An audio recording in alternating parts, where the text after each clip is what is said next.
So artificial intelligence, that's all we hear about these days. Artificial intelligence is everywhere. In the stock market, it's done very well for stocks. Just everyday things that we do, artificial intelligence. So what we're going to talk about today is a little bit about general knowledge of artificial intelligence, how computers sped up the enabling of artificial intelligence, what's machine learning, categories of artificial intelligence, why it's important, AI, and also the risks of AI. So, let's go back a little ways. Everyone thinks that this is the only new invention that was ever invented. Well, let's go back to a long time ago. You had things like vulcanized rubber, air conditioning, dishwashers. Think of how that changed people's lives. The defibrillator, the telephone, the telegraph, the television, things like that. The incandescent light bulb. Think about that too. Before we were using candles and then maybe gas and now electricity, and all of a sudden everything changed. All right. And then there was something called the Cray supercomputer. And the reason I am bringing this up is because back in 1976, the Cray supercomputer could perform 240 million calculations per second. And we thought that was enormous. That was 1976. Today, the AI chips of today can do 9.95 quintillion calculations per second. And by the way, I know that's a lot. Quintillion has 18 zeros at the end of it, probably more zeros than the McDonald's that have been sold. So a lot of calculations per second. It's incredible. All right, so what's artificial intelligence? Basically, it's trying to make machines think like humans. That's it in a nutshell. But they don't really think, at least not yet.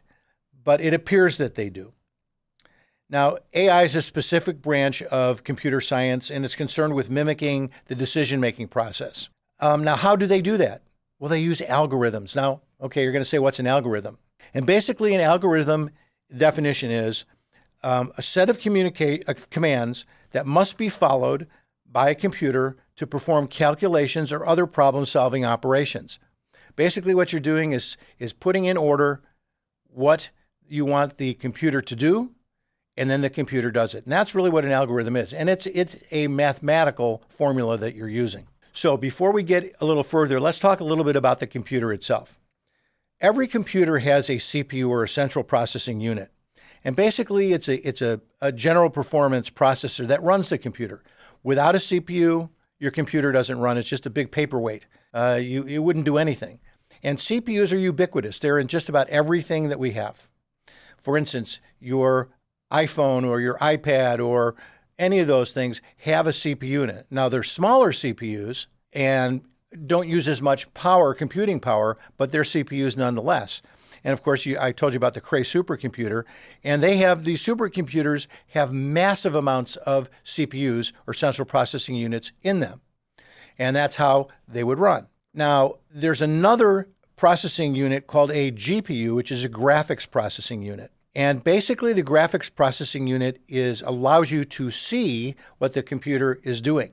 Without the GPU, you wouldn't be able to see anything. Now, the difference between a CPU and a GPU really is more about the mathematics involved. A CPU doesn't have the mathematical power that a GPU has. The other thing is that a GPU can perform lots of different calculations at one time, where a CPU does not do that. And that's very, very important. A CPU runs serially. In other words, what that means is that it will do one thing at a time, after one, after another, after another, after another. Whereas a GPU processes many tasks all at one time. So to give you an idea of it, let's just say that, matter of fact, there was something on TV that I saw recently on Mythbusters. I don't know how many people have seen that, but they basically showed the difference between a CPU and a GPU by using paint guns. All right. And this one paint gun shot out one spray at a time. And what it did is it made a face. It said, okay, let's make a face. And it did a one dot at a time. And then the eyes, and then the nose, and the mouth, one dot at a time.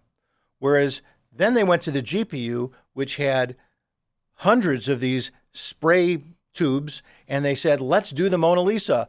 Boom. It was on the screen all at one time. Thousands and thousands of different paint balls, or whatever you want to call them, were up on that picture. That's the difference between a CPU and a GPU.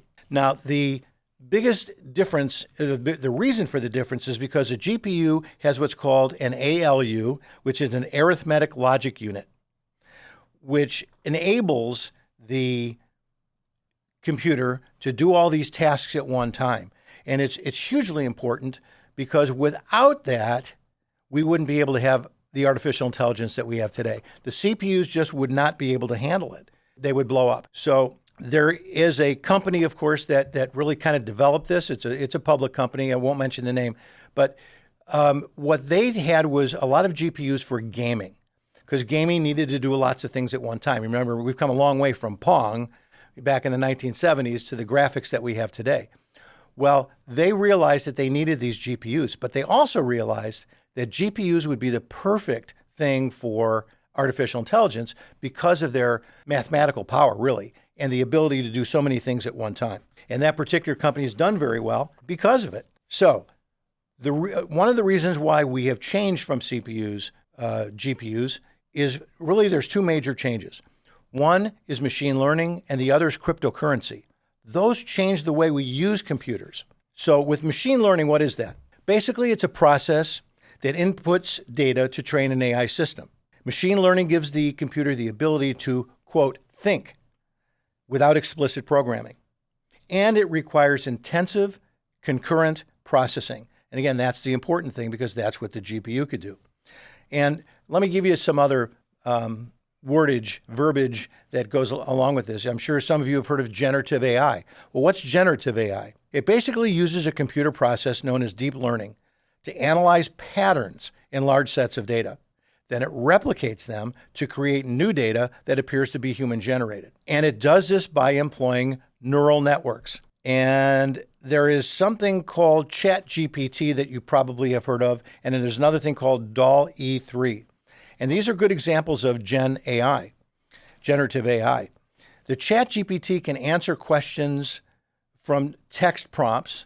So you type something in, ask it a question, and it answers you like it's a human. The DALL-E3, and now there are other of these, but this is one of them, it creates images when you give it text prompts. So you say, can you draw the Mona Lisa? And it will draw the Mona Lisa. Now, we talked a little bit about neural networks, and you probably realize that this is a lot like the human brain, and that's what they've tried to pattern this after. So what they've done is imagine a group of robots. We're going to explain what a neural network is by using this. Imagine a group of robots, and each one was programmed to recognize patterns, shapes, sizes, colors, whatever. Then these robots get together, and collectively, what they do is they solve the puzzle problem. Okay, so that's kind of what a neural network is. You're going one off of the other.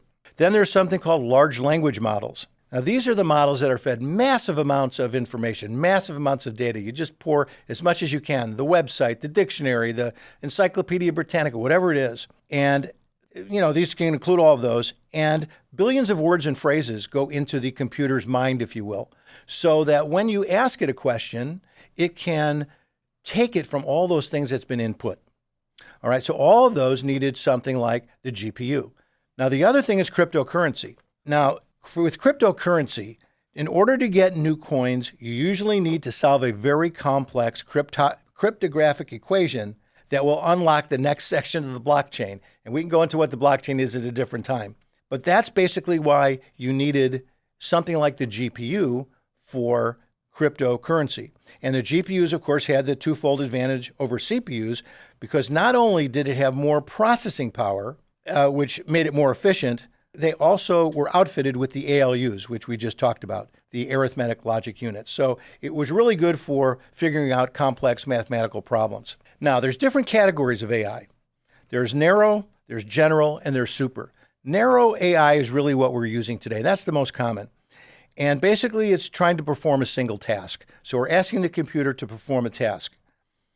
For instance, let's say you ask your Alexa, what's the weather today? And Alexa tells you what the weather is. Or maybe you're playing games, and you make a move, the machine makes a move, but it's single tasks. The problem is with that, though, and by the way, self-driving cars are going under that too. There really is single tasks that they're asking the chips to do and the computers in the car to do. it's not all these concurrent things that are necessarily happening, but it's single task, one at a time. I mean, it's interesting. I saw another thing, read an article. This one blew me away. It probably will blow you away too. There was a man who is talking to this robot, and the robot was behind a desk, much like the desk I'm behind. And on the desk, there were some dishes, a dish rack, an apple, and some garbage bags. And next to the desk was a garbage pail. So the man said to the computer, "Would you please get me something to eat?" The computer thought for a minute, reached for the apple, gave the apple to the man. And the next thing he did was he said, "Well, can you put away those garbage bags for me while you're also putting away the dishes?" So the computer thought for a minute, and he started doing both tasks, put the dishes in the dish rack and put the garbage bags into the garbage pail. Now, I was pretty blown away by this. I mean, how did he do it? And interestingly, the man asked the robot, when I said I was hungry, I wanted something to eat, how did you know to give me an apple? The computer thought for a minute, and the robot said, because it was the only edible thing on the table. Now, to me, that really blew me away. But if you think about it, it's not really thinking, okay? It's been fed all of this information, and probably somewhere along the line, it said that an apple was an edible thing. So he knew basically that it was an apple. It's not like he was really thinking like human thought processes. But the advantages of narrow AI, it's fourfold. One, it relieves humans from mundane tasks. Two, it facilitates faster decision-making. Three, as we've talked about, it performs single tasks better than humans. And four, it serves as a building block for more intelligent AI. All right, which brings us to the next level of AI, and that's general AI, or sometimes called strong AI. Now, this is still a hypothetical concept because the computer still doesn't really think, not like a human does, but it involves a machine understanding and performing vastly different tasks based on accumulated experiences, more like what humans do. But it would basically have to have common sense, which according to many people is currently unachievable and is not available in any artificial intelligence form. Now, some people say maybe in the future it will be. And matter of fact, the ongoing decade is going to be crucial for that because some of the experts believe that there's about a 25% chance of developing human-level AI by the year 2030. We'll see. Now the third level is super AI, and that's basically the robot is like a human being. Right now, of course, that's not available. We can't do it. At some point in time, maybe we can. And, you think about it, you see all these science fiction movies, how terrible it could be, but it's really two sides of the coin where it could be the greatest thing in the world, or basically it could destroy mankind. So you decide which one you want to go with. All right, so why is AI important? Number one, it improves efficiency and productivity. Think about manufacturing. There are robots now in pretty much every major manufacturing facility. I know that Walmart just put a whole bunch of robots in all of their warehouses. You see car companies have robots that are on the line that a lot of people used to do. Second thing is revolutionizing healthcare. And I think this is probably going to be one of the greatest things that's happened with artificial intelligence. Today you have like wearable devices that keep track of your vital signs and how your body is doing and activity levels. Think about the Fitbit or the Apple Watch or the Samsung Galaxy Watch. All of those things are wearable devices that track what happens in your body. It's also going to be able to predict health issues. There's a company right now that uses artificial intelligence, genomic data, and precision oncology trials. And what it's doing is it's doing testing on drugs that have actually failed the FDA. Now, they failed the FDA because it didn't, these particular, and they were cancer drugs. These particular cancer drugs didn't help enough people. So if you had a population of 100, maybe only 30 or 35 were being helped by this. So the FDA said that's not good enough. But what this company is doing is saying, okay, let's take all the information and figure out which people can be helped by this particular drug. So that's what they're doing. They've got billions and billions of data points now. And so they're going to be able to, at some point, is go to a human, figure out what their DNA is, what their RNA is, all that type of stuff, and say, okay, this particular cancer drug would be good for them. I mean, to me, that's really amazing. How about the orthopedic surgery, where it has robot arms, which make doing surgery so much easier and more precise. And also it's going to help as far as the recovery is concerned, because it won't be as hard to do. There are some other things that in the healthcare area that, again, kind of blow you away. There's a company called, well, I won't tell you the company because then I kind of get in trouble with my human resources and compliance people. But this company has a proprietary platform that digitizes natural clinician-patient conversation. So when the patient is talking to the doctor, you're just talking, and it converts it automatically into comprehensive medical notes and structured data in real time. Imagine how much time that's going to help the doctor. Then there's another company that has reinvented ultrasound technology, and it's created the world's first handheld single probe whole body ultrasound system. I mean, think about that for a minute. You have to do all sorts of stuff, sit in machines and all that, and now you've got this little wand that's going to go around you and figure out some of the different things that are happening with you. There's another company that uses the power of deep learning, and it specifically goes after radiology. So those x-rays that you get and the images that you get, it's able to pinpoint and interpret the data that you get on these things way faster than a doctor can do. And I mean, that's a pretty important thing. Again, it's saving time for the doctor and saving time for the patient too. There's another company that's developed an app to remotely evaluate suspicious skin lesions. All right. And for someone like me who has the emergency phone going to his dermatologist, this is pretty important. And basically they take a picture of the lesion in question, they upload it to the app, fill out a short questionnaire, and then they receive a preliminary evaluation prepared by the AI algorithm in just a few minutes. The preliminary diagnosis will be followed by a final evaluation conducted by a human dermatologist in about 1 or 2 days. But think about that. Right now, you have to run off to the dermatologist. He does this test, that test. Sometimes it's immediate. Sometimes it takes days to get, weeks to get. So again, saving time. Okay, so those are some of the healthcare revolutions that are happening. Another thing that AI is doing, how about personal recommendations? Look at digital marketing. I don't know how many people have seen that when you go on to any kind of website and you're looking for some product, that all of a sudden, within moments, you're going to see ads that pop up for that product. So obviously they know what you're looking for, and the computer algorithm is going to say, here, what about this idea based on what you just chose? How about entertainment? You get on Netflix and you choose some movies, or you choose cartoons, kids, whatever it is, kids programs.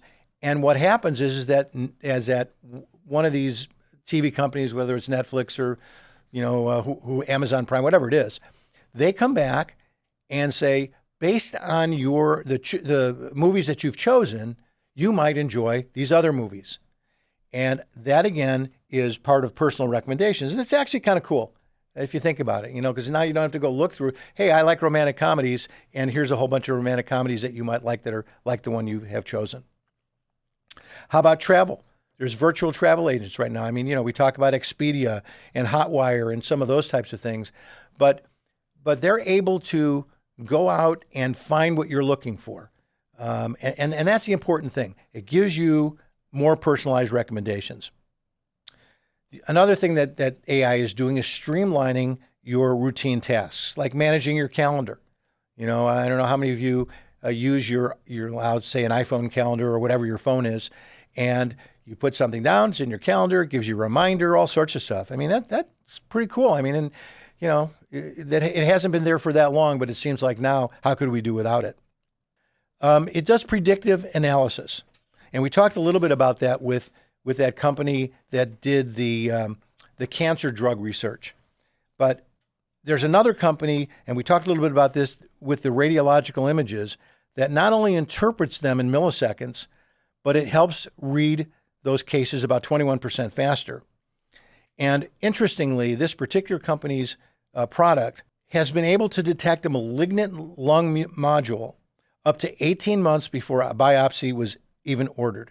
Think about that for a minute. We've got we've got machines that are going to be able to predict what could happen in our health future. So predictive analysis is really going to be a big thing. We also have enhanced safety and security. You have facial recognition right now. A lot of people, when they get on their phones, it logs off, or at least it shuts down a little bit, and then you go to bring it back up, and it does it by face recognition. Now, I know that a company like China is using it for other things to keep their society in order. So there's always a good and bad for everything that happens. A lot of the automakers are actually using this. If you look at the cars today, I mean, a lot of the cars they can drive themselves. They don't want to advertise that because they don't want people necessarily to do that. But you've got driver lane assist and, cruise control that keeps you from going too close to the car in front of you and keeps you spaced out. There's a lot of things that are happening in cars. The rear camera, who's beside you, all sorts of stuff that are safety. And then there's AI in fast foods. And this is one that a lot of people talk about. I mean, I went to a McDonald's back in about a couple of months ago, and I was in Las Vegas. Went into McDonald's, and I think there were 5 or 6 kiosks in place, and there was nobody at the counter. There was one person overseeing the kiosk, and you put your order into the kiosk, and that was it. So fast food. And think about the other things too. You can order your lunch or dinner, whatever it might be, from your phone far away. You get there, it's ready. So AI is definitely happening in the fast food industry and in industries in general. But then that brings us to the big question, and that is, will it displace jobs? All right. So there are risks of AI. Let's get into that. There's some privacy concerns. That's pretty obvious to me. When you go on any kind of a site on your computer, you're being tracked. Whether you like it or not, you're being tracked. When you go in your car, there may be something in the car that's tracking you. There are tracking devices in the lights on the streets. I mean, so everywhere you go, you're somehow being tracked. And if you don't think so, try going anywhere and do an experiment and say, I can be here without anyone knowing I'm here. Well, if they don't track you by television cameras and your computer and your car and your phone, they have ways of tracking you by analyzing your DNA on your hair that you left behind in the hotel room, that type of thing. So there's all sorts of things going on with privacy. So we have to be careful of that. Another risk of AI is bias and discrimination. Now, why do I bring that up? Because with computers, the information that comes out is only as good as what's going into it. So if there is bias going into the computer, then it's going to be coming back at you the same way. So again, something to be concerned about. Lack of transparency, I think that's pretty obvious too. Autonomous weapons and misuse, that's a big one, all right? When you've got these drones flying around everywhere that can kill lots of people. You've got all sorts of supersonic this and that and lasers and whatever it might be. If the wrong people, let's say the bad guys, get a hold of all this, certainly that's going to be an issue. So autonomous weapons and misuse. What was that? The Terminator in real life. All right, now let's get to what I talked about before, job displacement, because this seems to be the biggest concern that people have. Will there be job displacement? Absolutely. As I said before, like with the kiosks, they have replaced people, and they'll continue to do that. And by the way, while I'm thinking about McDonald's or some of the other companies I mentioned, none of that is meant to be a recommendation, okay? So whether it was McDonald's or whatever else I said, it's just for informational purposes. So don't go out and buy it just because I mentioned the name. And if you lose money on it, don't come back to me. So I'm telling you, do your own homework or talk to your own advisor. But anyway, so job displacement is absolutely going to happen. The question is, will there be something to replace it? My opinion is that there will be, because technology has done that. It's actually created more jobs than it has displaced.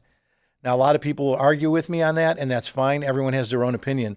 What I did find is somebody from the McKinsey Global Institute did a podcast, And they interviewed two people, Susan Lund, who is a partner at McKinsey Global Institute and co-author of the MGI report called Jobs Lost, Jobs Gained, Workforce Transition in a Time of Automation. And another fellow whose name is Richard Cooper, who is a professor of international economics at Harvard. So I'm going to just paraphrase what they said because it would take me forever to tell you what's going on. But they think as many as 375 million jobs are going to be, or people are actually going to be displaced by AI. But again, they said as productivity grows, you actually see more jobs, not less. But it plays out over a longer period of time. Now, how are we going to deal with this? Obviously, training is going to be extremely important. Okay, we're going to have to train people to do the new jobs, whatever those are. What we have today maybe isn't adequate enough, so we have to have people to teach. And by the way, that alone is a new job, to be able to teach people the upcoming technology. They said, now these two people said supplementary industries are going to be created. Think about back when the car was invented. Okay. Everyone said, oh my God, the people who did the horses and the horseshoes and, whatever they did back then, bridles and saddles. Oh my God, we're all going to be out of jobs. Well, yeah, they were out of jobs at some point, or at least a lot of them were, but they were replaced. They were replaced by automobile factories. They were replaced by repairmen. Now, not only that, but the cars enabled people to move to further distances away from the city, and that created more jobs, roads, restaurants, hotels, all sorts of things. So their point being that you don't know what those jobs and what those businesses are going to be when you have this new technology. And I think they're right. But they did say that this time should be no different. Susan Lund, again, she was the partner at McKinsey Global Institute and wrote that book about jobs lost, jobs gained, said this time will not be different. She does not expect the breadth of sectors of the economy that are affected to be different than in the past. Nor does she see the fact that some jobs will be destroyed and others created differently than in the past. She did say, though, that the speed of transition might be faster than it has been. And that's probably true because it seems like every technological advancement comes in faster and faster. So the bottom line here is that I believe, and these people believe, that AI is going to create more jobs and not less. It will take some time, and I think we'll all be okay. The big question is, how will we use AI? And that's some of the risks that we're going to have to take a look at. Hopefully, it will be for the betterment of mankind and not to destroy us. So that's AI in a nutshell. I hope that we explained some of the things. I'm sure you have a lot of questions, so don't be afraid to give me a holler. I'm always available, and our team is always available to answer questions. Thanks a lot. Bye-bye. Please stay tuned for important regulatory disclosures. The opinions expressed in this program are for general informational purposes only and are not intended to provide specific advice or recommendations for any individual or on any specific security. It is only intended to provide education about the financial industry. To determine which investments may be appropriate for you, consult your financial advisor prior to investing. Any past performance discussed during this program is no guarantee of future results. Any indices referenced for comparison are unmanaged and cannot be invested into directly. As always, please remember investing involves risk and possible loss of principal capital. Please seek advice from a licensed professional. Wolff Magana, LLC, doing business as WWM Financial, Savvy Doc Financial Planners, and Savvy Woman Wealth Management, is a registered investment advisor with the SEC.